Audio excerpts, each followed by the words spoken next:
아침을 여는 큐티입니다. 오늘 큐티 말씀은 신명기 17장 14절부터 20절까지입니다. 성경을 읽다 보면 인생의 두 갈래 길이 있음을 발견합니다. 아브라함의 길, 롯의 길, 또 다윗의 길, 사울의 길이 있습니다. 믿음의 길이 있고 세상의 길이 있습니다. 눈에 보이는 현세적인 복을 추구하는 인생길이 있고 변치 않는 진리와 하나님의 복을 추구하는 인생길도 있습니다. 예수님은 세상 많은 이들이 화려하고 또 대단해 보이는 넓고 큰 길로 가려고 한다고 말씀하십니다. 그러나 예수님은 우리에게 좁은 문으로 들어오라고 말씀하십니다. 비록 문은 좁고 길은 협착하고 찾는 이가 적다 해도 그 길이야말로 생명으로 인도하는 길, 참된 복된 길이라고 말씀하십니다. 여러분, 오늘도 우리는 주님이 오라 하신 그 길을 함께 걸어가는 믿음의 순례자들인 줄 믿습니다. 그 길 끝에서 주님의 영광을 보게 될 줄 믿습니다. 은혜로우신 하나님 아버지, 오늘도 주님이 오라 하시는 그 길로 걸어가기를 원합니다. 힘 주시고 은혜 주시고 두려움을 이길 용기도 주시옵소서. 신명기 17장은 지도자들에게 주는 메시지입니다. 또한 이 시대에 성숙한 성도를 위한 믿음의 세 가지 덕목을 담고 있습니다. 첫 번째 2절에서 7절까지 우상 숭배에 대한 가르침을 통해서 하나님 최우선의 신앙, God first, 주님을 향한 일편단심으로 주어진 삶을 살아내는 자가 진정한 리더, 성숙한 성도다 라고 말씀하고 있고요. 두 번째는 8절에서 13절까지입니다.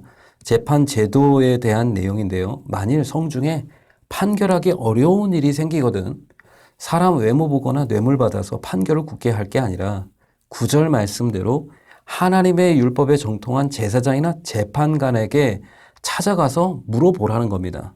그러면 어떻게 판결할 건지 알게 될 것이다. 여기서 중요한 건 가서 물어보라는 겁니다. 지도자의 두 번째 덕목은요, 또 성숙한 성도의 덕목은 잘 묻고 잘 듣는 지혜를 가진 자다라는 겁니다. 성숙한 성도는 질문을 잘 하는 사람입니다. 주여, 이 상황에서 어떻게 해야 합니까? 주님, 무엇이 주님의 뜻입니까? 어려운 일을 만날 때에도, 중요한 일을 앞두고도, 또 성경을 읽을 때에도 성숙한 성도는 질문을 잘 합니다. 좋은 질문을 가지고 주님 앞에 나온 자는 반드시 하나님의 지혜를 얻게 될 줄 믿습니다.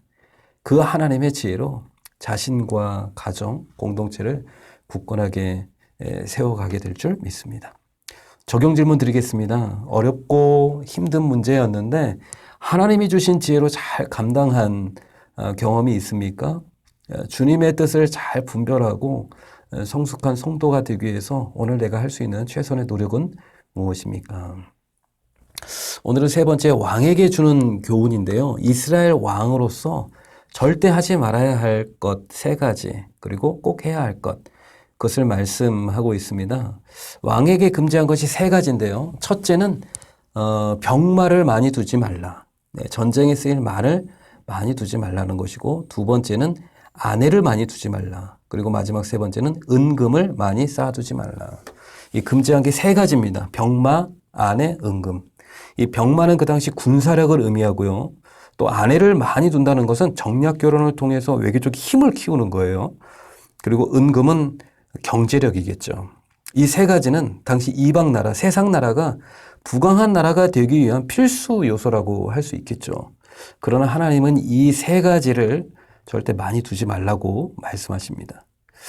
왜 하나님은 이스라엘 왕에게 그렇게 명령하셨을까요? 이유는 이스라엘 왕은 진정으로 의지하고 신뢰해야 할 분은 눈에 보이는 것이 아니라 하나님이시라는 겁니다. 하나님이 이스라엘 왕에게 요구하시는 것은 부강한 나라가 아니라 하나님에 대한 전적인 신뢰를 통해 하나님 나라를 세우는 것이죠. 그래서 하나님이 이스라엘 왕에게 꼭 지키도록 요구한 것이 있는데 그건 하나님의 말씀입니다. 19절입니다.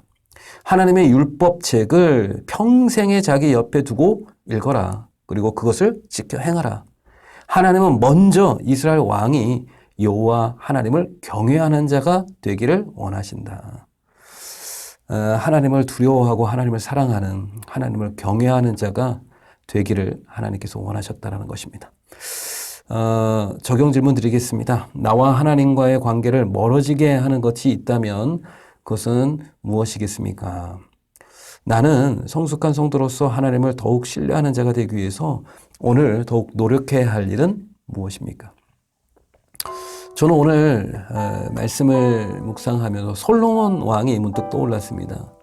스스로 자신은 종이라, 나는 작은 아이라 했을 땐, 또 백성들의 송사를 듣고 분별하는 지혜를 겸손히 하나님 앞에 구할 때는 그 나라의 왕위를 견고하게 하며 부귀와 영광을 누리게 하셨죠. 그러나 은금이 많아지고 또 이방 여인들과 혼인하여 아내를 많이 두고 말과 병거를 많이 두어 군사력이 막강했을 때 오히려 솔로몬의 대적들이 많이 일어나고 결국 나라가 둘로 분열되는 민족의 큰 아픔을 겪게 됩니다. 이스라엘 왕에게 최고 통치 방법은 하나님의 말씀을 경외하고 하나님의 뜻을 지키는 것입니다. 예수 믿는 자들의 진정한 능력은 어디서 나오는 걸까요? 말씀에서 오는 거죠. 능력은 곧 말씀을 듣고 순종함으로부터 온다는 것입니다. 오늘 주님만 신뢰하고 또 말씀에 순종하는 복된 하루 되시기를 주님의 이름으로 축복합니다. 아버지 하나님, 우리 인생 가운데 펼쳐진 수많은 길 가운데 오직 주님만이 가르쳐 주신 그 길로 걸어가기를 원합니다. 좁은 문으로 들어가라 하신 주님, 비록 문은 좁고 길은 협착하여 찾는 이가 적어도 그 길이 최후의 승리의 길이며 영광스러운 길이 될 줄 믿습니다. 말씀 붙들고 말씀 순종하며 승리하는 자가 되게 하여 주옵소서. 예수님의 이름으로 기도드립니다. 아멘.